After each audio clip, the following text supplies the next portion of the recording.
দুধু খাবে? দুধু খাবে সোনা? তুই বলতে শিখে গেছিস দুধু খাবি? খিদে পেয়ে গেছে খুব, খুব খিদে পেয়ে গেছে, খুব খিদে পেয়ে গেছে। অফিস থেকে বাড়ি ফেরার সময় একটু বোঁদে নিয়ে এসেছি। এই মিষ্টিটা আমার বউ এবং আমার মায়ের দুজনেরই খুব প্রিয়।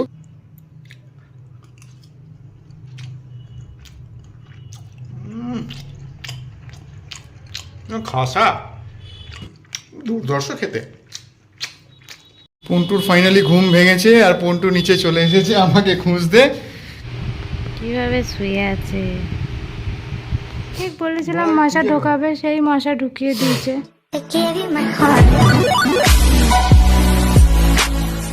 সকাল সকাল উঠে ও আমার জন্য অফিসের টিফিন বানাচ্ছে। কি হয়েছে হাতে? কোথায় ছেঁকা গেলে? আরে এটা ভেঙে গেছে, আরে এটা খুলে আমার হাতে আটকে গেছে। সে কি কি করো তুমি? দেখি কোথায় লাগলো। এই যে গর্ত মতো হয়ে গেছে একটা, এটা পরে ফুসকা পড়ে যাবে। জল দাও, চলো তুমি দিয়েছি। আরো জল দাও, জল দেবে চলো। কি করো না তুমি? জল দাও, জল দাও, জল দাও, সে কি জল দাও? হ্যাঁ আরে ওইটা আটকে গেছে, তো ভেঙে তো ওটা গেছে। হাত দেওয়ার কি দরকার তোমার? হাত না, ওটা রুটিটা তুলতে গেছে, ওটা আটকে গেছে আমার আঙুলটা। বার্নাল আছে না আমাদের? আমি এনে দিচ্ছি, ধরো। আরে কি করো, আস্তে আস্তে কাজ করবে তো। সকাল সকাল এই হয়, তাড়াহুড়োর মধ্যে ও তাড়াতাড়ি রান্না করতে গেছিলো, আমার জন্য টিফিন বানাচ্ছিল আর হাতটা গেছে পুড়ে। তো আমি দেখছি যদি বার্নাল ব্যবস্থা করা যায় কাউ। আমি তো এখন তাড়াতাড়িতে অফিস ছুটছি, এত তাড়াতাড়ি দোকানও খোলেনি, কিন্তু কাউকে দিয়ে যদি বার্নাল কিনিয়ে যদি বাড়িতে পাঠিয়ে দেওয়া যায় সেই চেষ্টা করছি। বার্নাল না হলে থ্রম্বোফব জেল বলে একটা হয়, সেটাও ভালো। যেখানটা পুড়েছে সেখানটা ঠান্ডা করে দেয় জেলটা দিলে। তো যাই হোক, আমি এখন অফিস যাচ্ছি, কারণ ড্রেস দেখে বুঝতেই পারছেন এখন তাড়াতাড়ি না গেলে ট্রেনগুলো এখন এত লেট করছে যে অনেকটা দেরি হয়ে যাচ্ছে। পরের ট্রেনটা ধরলে ওর জন্য আগের ট্রেনটাই আমাকে ধরতে হবে, তাই তাড়াতাড়ি বেরোতে হচ্ছে একটু। তো আগে যখন শীতকাল ছিল কুয়াশার জন্য ট্রেন এমনি লেট করছিল, এখন শীত চলে গেছে কুয়াশাও নেই, তাতেও লেট করছে। মানে ওটা কুয়াশার জন্য করতো না, ইন্টেনশনাল। ট্র্যাডিশনটা ঠিক মেনটেন করছে লেট করার। তো যাই হোক, তো এনিওয়েজ, আর যেটা বলা হয়নি, welcome back to our blog live lively and very good morning to all of you. সবাই হাসি মুখে ভালোভাবে দিনটা কাটান, রান্নাঘরে ধীরে সুস্থে কাজ করুন, হাত পোড়াবেন না, আঙুল পোড়াবেন না। জল দেওয়ার একটু। ভাই দাবে, সকালবেলা অফিসে বেরোনোর সময় আমি বেশি কিছু খেয়ে যেতে পারি না, তো এই সেদ্ধ ভাত আর আলু ভাজা, একটু ঘি ছড়িয়ে নিয়েছি ভাতে। আর এটার পুরোটাও খাবো না, অর্ধেকটা খাবো, অর্ধেকটা ওর জন্য রেখে যাব, কারণ বেরোনোর সময় আমি এত খেয়ে যেতে পারি না কোথাও। যার জন্য ও দুজনের জন্যই অল্প করে মেখে নেয়, আমি অর্ধেকটা খাবো, ও অর্ধেকটা খেয়ে নেবে। কিন্তু হাতে জল দেবে আবার, বলে দিচ্ছি।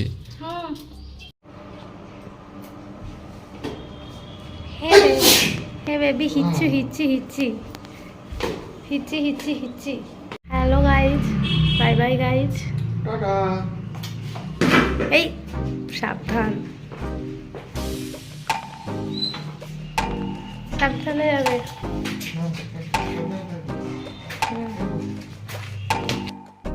টাটা।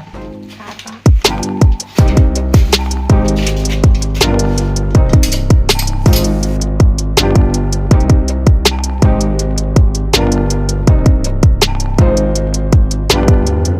তো বেরিয়ে গেল অফিসে, এবার আমি আমার ঘরের কাজগুলো সেরে নিই, তারপরে আরও তো রান্নায় ঢুকবো, আগে ঘরের কাজগুলো করে।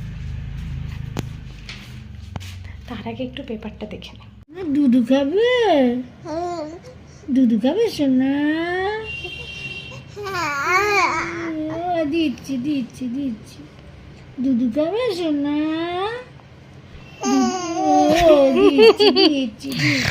তুই বলতে শিখে গেছিস দুধু খাবি? খিদে পেয়ে গেছে খুব, খুব খিদে পেয়ে গেছে, খুব খিদে পেয়ে গেছে। ও বলে বাবালে আজকে তো খুব খিদে পেয়ে গেছে। তুমি এঁচোড় চিংড়ি খাবে? এঁচোড় চিংড়ি হয়েছে, খাবে? লাউ ঘন্ট খাবে? ফ্যান নেই, ফ্যান চলে গেছে, কারেন্ট চলে গেছে, তাই ওর এই অবস্থা। না খাচ্ছে না কিছু করছে, খাওয়া ভুলে গেল। খুব দুঃখে আছে এখন, খুব দুঃখে আছে। ফ্যান ছাড়া থাকতে পারে না গো, থাকতেই পারে না। থাকতেই পারে না। এই তো এসে গেছে, ওই দেখ এসে গেছে ফ্যান, এসে গেছে, এসে গেছে। সারাদিন কুচির সাথে থাকতে থাকতে টাইমটা কিভাবে কেটে যায় বোঝাই যায় না, যার জন্য নিজেকেই টাইম দিয়ে ওঠা হয় না। তো যাই হোক, আজকে আমাদের সন্ধ্যাবেলা একটা ইনভিটেশন আছে, তো সেখানেই যাব ও আসার পরে। তো এখনও আসেনি, ততক্ষণ আমি আমার কিছু টুকটাক কাজ আছে সেগুলো করে নেব। তারপরে আবার ও আসার আগে মোটামুটি একটু প্রিপারেশন নিয়ে নিতে হবে, কারণ কুচি যখন ঘুমায় সেই টাইমটুকুই বাড়ির কাজ করার সময় পায় সবাই। তো যাই হোক, এই জাস্ট খাওয়া দাওয়া করে উঠলাম, আর এখন একটু রেস্ট নিয়ে তারপরে প্রিপারেশান নেব যাওয়ার। একটা অ্যানিভার্সারি ইনভিটেশন আছে ওর ফ্রেন্ডের। তো এখন তোমাদের সাথে তো বেশিক্ষণ আজকে কানেক্টেড থাকতে পারিনি, বাট চেষ্টা করি থাকার। কীভাবে শুয়ে আছে,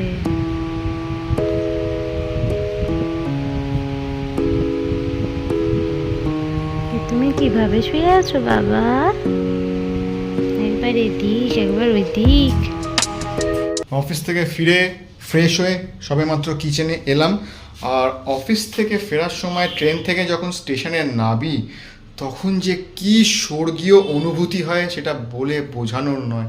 ধাক্কা ধাক্কি, ঠেলা ঠেলি সেদিনকার মতো শেষ। বাড়ি এসে বিশ্রাম নিয়ে খাওয়া দাওয়া করে আবার পরের দিন ধাক্কা ধাক্কি করার জন্য প্রস্তুতি নেওয়া। আমরা যারা চাকুরিজীবী, এটা আমাদের দৈনন্দিন কাজ, এবং এটার সঙ্গে আপনারা যারা চাকুরিজীবী আছেন তারা নিশ্চয়ই ওয়াকিবহাল এবং আমার সাথে একমত পোষণ করবেন।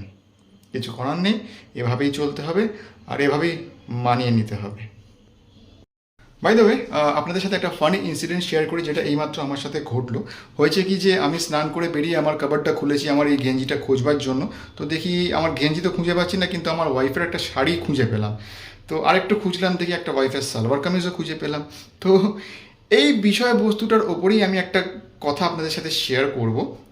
আশা করি যে বিষয়টির ওপরে আপনাদের সকলের দৃষ্টি আকর্ষণ করতে চলেছি এবং আমি খানিকটা আলোকপাত করার প্রচেষ্টা করতে চলেছি, সেটার সঙ্গে আপনারা অনেকেই আমার সঙ্গে একমত হবেন এবং সহমত পোষণ করবেন, এবং সবটা শোনার পরে আপনারা নিশ্চয়ই আমাকে সমর্থন করবেন, কারণ আমি যে বিষয়টার ওপর বলতে চলেছি সেটা সমর্থনযোগ্য বটে, যদি আপনারা সেটা ফেস করে থাকেন। তো চলুন বেশি আর দেরি না করে আর লম্বা লেকচার না দিয়ে শুরু করি। তো সেটা হচ্ছে মহিলারা বিবাহিত কিভাবে জানা যায়? শীতের সিঁদুর দেখে। যদিও অনেকে আজকাল পড়েন না, যারা আলট্রা মডার্ন মহিলা তাদের কথা বাদ দিলাম, কিন্তু ইন জেনারেল মহিলারা সিঁদুর পড়েন এবং সেটা দেখে বোঝা যায় তারা বিবাহিত। কিন্তু পুরুষরা কিভাবে বোঝা যায় তারা বিবাহিত? বলছি, পয়েন্ট নাম্বার 1, টিভির রিমোট কন্ট্রোল থেকে তাদের অধিকার আস্তে আস্তে সরতে থাকে। পয়েন্ট নাম্বার 2, যখন তাদের আলমারি থেকে তাদের জামা কাপড় কম, তার ওয়াইফের জামা কাপড় বেশি উদ্ধার হয়। তো প্রথম পয়েন্ট যেটা বললাম যে টিভির রিমোট, তো সেটা আমরা কেউই টিভি দেখি না, তো সেই পয়েন্টটা ইনভ্যালিড আমাদের জন্য। আর পয়েন্ট নাম্বার 2, যেটা আমার জামা কাপড়ের আলমারিতে আমার জামা কাপড় কম, আমার ওয়াইফের জামা কাপড় বেশি পাওয়া যায়, সেটা ভ্যালিড। কিন্তু যদিও গোছায় ওই, আমার জামা কাপড় কাচি আয়রন করা এবং গুছিয়ে রাখা সব কিছু ওই করে, বাট স্টিল এই পয়েন্টটা কিন্তু ভীষণভাবে ভ্যালিড সবার জন্য। আশা করি আপনারা সবাই এই বিষয়টার সঙ্গে আমার সঙ্গে একমত হবেন।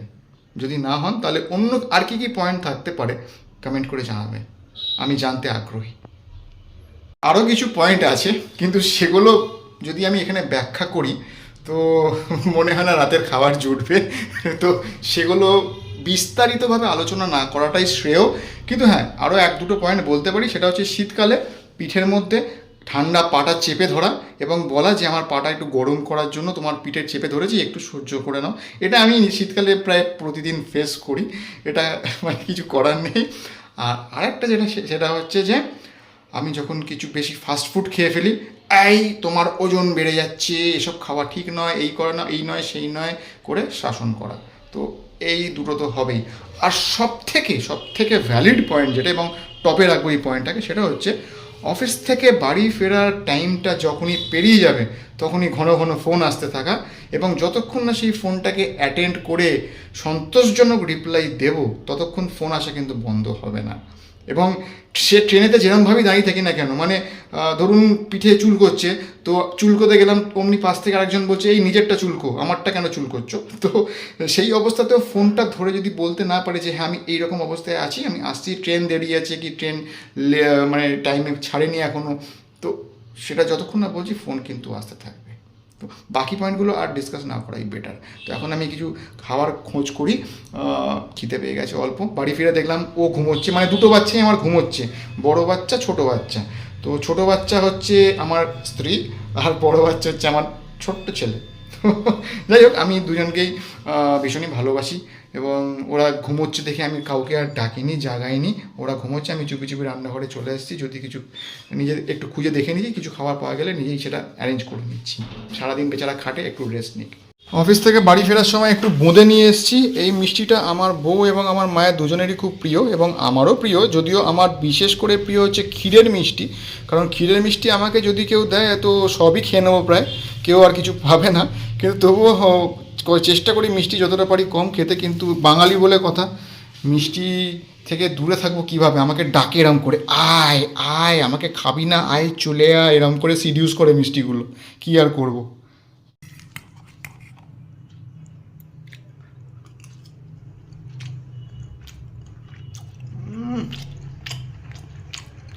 খাসা, কোনো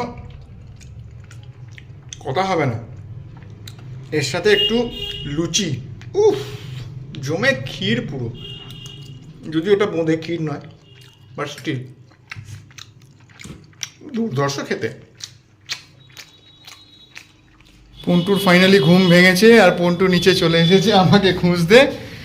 পন্টু ঘুম থেকে উঠেই ভাবছে কি অফিসের টাইম তো পেরিয়ে গেছে যেটা বলছিলাম, তো তারপরে আমার খোঁজ পড়েছে, তারপর নিচে এসে আমাকে দেখতে পেয়েছে, কি খুশি তারপরে আমাকে দেখি। পন্টু এদিকে এসো, এদিকে এসো, দেখে নিয়েছো এসে? ও মা বলে দিয়েছে? মায়ের পেটে কোনো কথা থাকে না নাকি? কোনো সারপ্রাইজই দেওয়া যায় না, সব আগে থেকে মা গিয়ে সব বলে দেয়। আগে বিবিধ ভারতী, আকাশবাণী,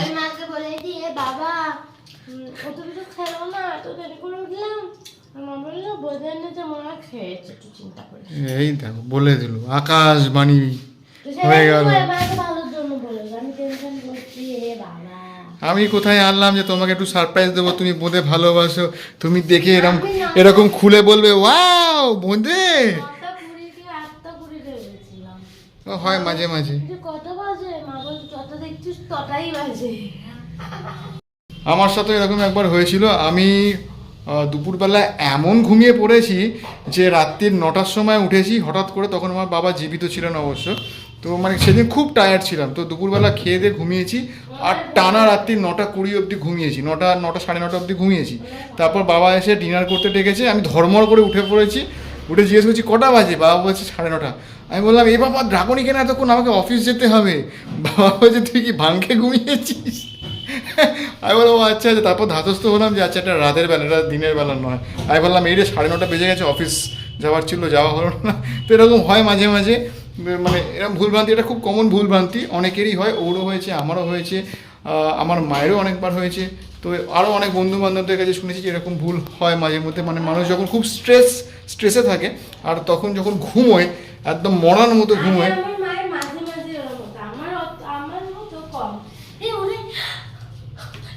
খেতে দিই, চমকে যেত ওরে, খেতে দিই রাত্রিবেলায়, দুপুরবেলা সব খেতে দিই, খেতে দিই। কি হয়েছে তোমার? গু খেতে দিয়েছে কেউ নাকি? ওকে একটা সন্দেশ দিয়েছি আমি খেতে, ও সন্দেশটা খাচ্ছে এমন করে যেন ওকে আমি এমন কিছু একটা খেতে দিয়েছি যেটা খাওয়া বারণ, মানে যেটা অখাদ্য টাইপের। খুব মিষ্টি, তো মিষ্টি তো মিষ্টিই হবে। তোমাকে এবার ডায়েট কে করতে বলেছে? ডায়েট আমি এমনি এইসব ভালোবাসি, যেগুলো খেলে ডায়েটে না করে আমি যেগুলো এমনি ভালোবাসি, তেলে ভাজা, লুচি, পরোটা, এই যে মিষ্টি সব আমি খাই না, নিজে থেকে খাই না। নিজে থেকে খাই না। ছোট থেকে খাই। তুমি ছোট তো এখনো আছো, তুমি কোথায় বড় হয়েছো? এখনো তুমি কোন ক্লাসে পড়ো? কেজি 2। ওই আচ্ছা, আপনাদের বন্ধুরা, আপনাদের একটা আমি কথা বলবো, দাঁড়ান আমি শেয়ার করছি আপনাদের সাথে। একটা কথা আমি শেয়ার করিনি, ভুলে গেছি। গত ব্লগে ভেবেছিলাম শেয়ার করব, কিন্তু সেটা শেয়ার করা হয়নি। তো এই ব্লগে আমি শেয়ার করছি, মন দিয়ে ঘটনাটা শুনবেন। তো লাস্ট ডে ব্লগে বলেছিলাম যে আমাদের বাচ্চাটার জন্য আধার কার্ডের জন্য কথা বলতে গেছিলাম এবং আমাদের আধার কার্ড ফোন নাম্বারের সাথে লিঙ্ক করতে গেছিলাম। তো সেখানে আমরা গেছি। তো ওখানে গিয়ে ওকে যখন কুপন দিতে গেছে, মানে প্রত্যেকজনকে একটা করে কুপন দিচ্ছে এবং তারপরে তাকে ডাকছে। তো ওকে যখন কুপন দিতে গেছে, তো তুমি তোমার মুখে বলবে না আমি বলবো? এসো তুমি বলো, ওর মুখ থেকে শুনুন। আচ্ছা আমি তোমার কাছে আসছি, ওর মুখ থেকেই শুনুন, একটু বেশি ভালো লাগবে ব্যাপারটা। হ্যাঁ তুমি বলো কি হয়েছে। ওই তো আমি গেছি, আমাকে বলছে যে বাচ্চা নাকি দেখে তারপরে কুপন দিন, ওকে কেন দিচ্ছে? তারপরে আরেকজন এসে বলছে না না তোমাকে দেওয়া যাবে না, বয়স কত? বলছি যে আরে আমার বয়স হয়ে গেছে। বলছে যে না না না বাচ্চাদের তো অ্যালাউ নেই। আমি বলছি যে আরে আমি বড় হয়ে গেছি। মানে ব্যাপারটা হচ্ছে আধার কার্ড যেটা, সেটা মানে জন্মের পর থেকে 6 মাস পর একবার করতে হবে, আবার 15 বছরের পর আবার করতে হবে। তো যিনি ছিলেন কাউন্টারে, উনি ভেবেছেন ওর বয়স বোধহয় 15 বছর। ঠিক আছে, মানে হ্যাঁ মানে সবে 15 পেরিয়েছে। আবার আপডেট করতে হবে ফটো, তারপরে মানে করা যাবে। তো উনি ভেবেছেন ওর বয়স হয়তো 14-15 পেরিয়েছে। তো ওকে বলছে না না তোমাকে দেওয়া যাবে না, কারণ তোমার ছবি আপডেট করতে হবে, তোমার বায়োমেট্রিক আপডেট করতে হবে, এখনই তোমার লিঙ্ক করানো যাবে না, তো তোমাকে কুপন দেবো না। তো ও ঘাবড়ে গেছে, বলে কেন দেবেন না? ও বলছে না তুমি বাচ্চাদেরকে দেওয়া হচ্ছে না। ও বলছে বাচ্চা, আমার একটা বাচ্চা আছে আর আমি বাচ্চা। মানে কি অবস্থা, পুরো সবাই ওখানে হাসছে, সবাই মানে ভাবছে কি ব্যাপার। আমিও তো বুঝতে পারিনি যে কি বলছে, মানে আমাদের বাচ্চাকে দেওয়া যাবে না, ওকে দেওয়া যাবে না, কি বলছে আমি প্রথমটা বুঝতে পারিনি। তারপর যখন বুঝতে পারলাম তখন আমি বললাম ওদের আর কি দোষ, আমি তো ওকে বাচ্চা বলেই ডাকি, ওরা ওকে বাচ্চাই ভেবেছে, সবাই ওকে বাচ্চাই ভাবে, কারণ ও যদি এখন ক্লাস কেজি 2-তে পড়ে তো স্বাভাবিক ওকে তো বাচ্চাই বলবে সবাই, আর ও তো বাচ্চাই, তাই না? বাচ্চা, হ্যাঁ। ইনফ্যাক্ট আমাদের সোনা বাবা ওর থেকে বড় বাচ্চা, তো ও ছোট বাচ্চা। তো এটা ভীষণই হাস্যকর একটি ঘটনা, যেটা আমি ভেবেছিলাম গত ব্লগে শেয়ার করবো, বাট আউট অফ মাইন্ড হয়ে গেছিলো, কিন্তু এখন শেয়ার করে দিলাম। আপনারা একটু হো হো করে হেসে নিন, একটু রিক্রিয়েশন দরকার না? ব্যস্ত জীবনে মানুষ হাসতে ভুলে যাচ্ছে, প্রাণ খুলে হাসুন, কাল যা হবে দেখা যাবে। দুঃখ তো সবসময় থাকবে, দুঃখ ইজ পার্মানেন্ট গেস্ট, বাট হাসি ইজ টেম্পোরারি গেস্ট, আসে যায়। তো হাসতে থাকুন, প্রাণ খুলে, মন খুলে, দাঁত বার করে।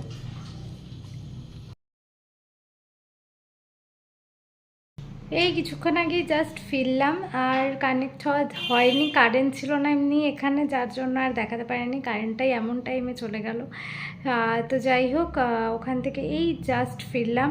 ওখানেও কারেন্ট চলে গেছিলো, একটা বিচ্ছিরি ব্যাপার। যেহেতু নিজেদের মধ্যে অনুষ্ঠান, তাই জন্য জেনারেটার তো সেরকম ব্যাপার নেই, খুবই ক্লোজ, আমরা ছোট্ট করে একটা পার্টি হয়েছে, তো খুবই অসুবিধার মধ্যে সব কিছু হয়েছে, কিন্তু এনজয় হয়েছে, খুবই এনজয় হয়েছে। তো ওদেরকেও থ্যাংক ইউ, এত কষ্ট করেও আমাদেরকে এত ভালো মানে খাওয়া দাওয়া খুব ভালো হয়েছে, এত ভালো আতিথেয়তার জন্য। তো যাই হোক, এই জাস্ট বাড়ি ফিরলাম, আর কারেন্ট এলো একটু আগেই আসার। তো কুচি যেহেতু কারেন্ট ছিল না, ঘুমাতে পারেনি, এখন খেয়ে দে রাত্রিবেলায় অ্যাজ ইউজুয়াল ঘুমানোর চেষ্টা চলছে, ওকে ঘুম পাড়ানো। আর আরেকজনও ঘুমাচ্ছে, ঘুমায়নি এখনও, শুয়ে পড়েছে। তো আগে কুচিকে দেখে আসি। এই যে কুচিকে দাদু ঘুম পাড়াচ্ছে, রোজই ও দাদুর কাছেই ঘুমায় এই টাইমটা, কোলে নিয়ে ঘুম পেয়ে গেছে, তাও হালকা হালকা তাকাচ্ছে, আবার ঘুমাচ্ছে। এই টাইমটা পুরো ও দাদুর ঘাম জড়িয়ে দেয়, প্রায় আধ ঘন্টার ওপরে ওকে নিয়ে ঘুরতে হয়। বাচ্চারা এরকমই হয়, ওদের একটু ভুলিয়ে রাখতেই হয়। যদিও আমাদের বাচ্চাটা খুবই ভালো, সারাদিনই ও একদম গুড বয় হয়েই থাকে।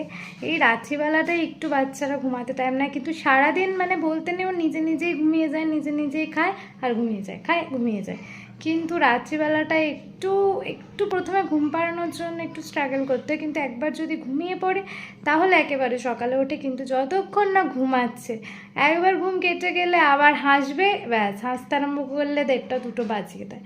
তো সেই জন্য আমরা চেষ্টা করি এই টাইমটা ওকে ও যেভাবে ঘুমাতে চায় ঘুমাতে দেওয়া। আমি পর্যন্ত ওকে এখন আর ডিস্টার্ব করতে যাই না। তো যাই হোক, ওর বাবা একটু কম টাইম পায়, বাট স্যাটারডে সানডে সেটাও শুরু করে নেয় সকাল থেকে। ও ওর কাছে রাখে, ও খাওয়ায়, ও ইনফ্যাক্ট আপনারা তো জানেনই, ও খুব ভালো বাবা। তো যাই হোক, এই যে এখন বাবা শুয়ে পড়েছে, বাবাও টায়ার্ড কারণ কালকে আবার অফিস আছে। ও ওই যে ব্যাটা জেগে আছে, কারণ আমি না গেলেও ঘুমাবেও না। আমরা ঘুমানোর আগে একটা করে গল্প শুনি, তারপরে ঘুমাই। তো সেই জন্য যাই হোক, আর তো বেশি লেন্দি করবো না আজকে, এখন তো ঘুমাতেই চলেছি, আর দেখানোর মতো কিছু নেই আমাদের। তো নেক্সট ব্লগ খুব শিগগিরই আসছে, আশা করবো সেটা আরও ইন্টারেস্টিং হবে, আরও ভালো হবে। আপনাদের আমাদের ভিডিওগুলো ভালো লাগলে, আমরা সবসময় যেটা বলি, আমাদের ভালো লাগলে লাইক শেয়ার সাবস্ক্রাইব অবশ্যই করবেন, আর পাশে থাকা বেল আইকনটা ক্লিক করে দেবেন, তাতে আমাদের ভিডিওগুলো নোটিফিকেশানে খুব তাড়াতাড়ি পেয়ে যাবেন। আর please subscribe us, support us, আমরা চেষ্টা করবো আরও ভালো ভালো ভিডিও করার। Good night. As we always say, keep smiling. Love your parents. Love your parents, take care, good night. দেখা হচ্ছে নেক্সট ব্লগে। আমি ভীষণ টায়ার্ড হয়ে গেছি, আর আমি অ্যাকচুয়ালি আজকে যেটা হয়েছিল যে সেটা আমি একটু বলে দিই মশারি থেকে মুখটা বের করে। সেটা হচ্ছে, আমি তো আজকে মনেই ছিল না যে আমাদের আজকে ইনভিটেশন ছিল, তো আমি গিয়ে রান্নাঘরে একটু খেয়ে নিয়েছিলাম, যার ফলে পেটটা একটু ভরে গেছিলো। তারপর ও আমাকে মনে করে দিল যে আমাদের আজকে ইনভিটেশন আছে। তো হঠাৎ করে আমার মনে পড়লো যে তাই তো, সত্যি তো আমার তো ইনভিটেশন আছে। তো তারপরে গেলাম এবং ওভার ইটিং হয়ে গেছে, কারণ ওখানে রান্নাটা এত ভালো করেছিল যে আমি আর কন্ট্রোল করতে পারলাম না, বেশি খেয়ে ফেলেছি। তো যার ফলে এখন একটু মানে পেটটা ব্লোটিং হয়ে গেছে, আর আমি এসে এখানে ল্যাদ খেয়ে গেছি আর কুচিয়ে করে ঘুমোচ্ছে। এনিওয়েজ, বাট রান্নাটা খুব টেস্টি ছিল। আর ওদের প্রত্যেক বছর এরকম কিছু না কিছু ইভেন্ট হতে থাকুক, প্রত্যেক বছর না প্রত্যেক মাসে হতে থাকুক, আর আমরা আরও এরকম ভালো ভালো খাবার খাই, টেস্টি খাবার। তো এনিওয়েজ, লেন্দি করবো না। Good night, take care, always keep smiling and love your parents. দেখা হচ্ছে খুব শিগগিরই নেক্সট ভ্লগে। এখন আমি যাই, নয়তো মশা ঢুকে গেলে ও আমাকে সারা রাত জাগিয়ে রাখবে, মশাগুলোকে খুঁজে বার করতে। এরমই করে, কুচির ওখানেও ওরম করে, অর্ধেক বেরিয়ে অর্ধেক ভেতর। আরে ঢুকলে পুরো ঢোকো, বেরোলে পুরো বেরো। ও ঢুকলে তো ওই মারবে সব কটাকে। আমি শিওর ঢুকিয়েছি আজকে, শিওর, আমি 100%। এই দেখো, বলতে বলতে এখানে বসে আছে, এই দেখো। ঠিক বলেছিলাম মশা ঢোকাবে, সেই মশা ঢুকিয়ে দিয়েছে। এই যে মশাটা ধরেছি বাটাকে। ও আবার মশাকে সুইসাইড করে, এই যে মশাকে ছুঁড়ে মারে। এই যে ব্যাটা মরে গেছে, আর ওইভাবে মরেও যায়। আর ওই ঢোকায়, ওই জন্য মেরেছে, আর ওরই খুব ডিস্টার্ব হয় মশায়, আর ওই মশা ঢোকায়। আর আমাকেই কামড়ায়, ওকে কামড়ায় না। আমাকে কামড়ালেও আমি হয়তো বুঝতে পারি না। সাংঘাতিক ব্যাপার, ভাবুন, ঘুমের মধ্যে মশা এসে ওকে আবার এখানে মশা কামড়াচ্ছে। এত জোরে এইভাবে বদলা, মশার নামেও আমাকে মেরে দিল ঠাস করে। এই একটা মাত্র সুযোগ পাওয়া যায়, তার মানেটা কি? শয়তান। চিয়ার্স। এনিওয়েজ গাইস, তুই এরকম বলতে পারলি? আমি মজা করছিলাম। তো এখন আমার ব্যাটারি ডাউন, এখন আমি ঘুমোলাম। আপনারা ঘুমিয়ে পড়ুন, sweet dreams, keep smiling, love your parents. আর আজকে মশা দে, ও রাত্রিবেলা আবার মশা মারতে পারে। আর ঢিচকু ঢিচকু। Good night.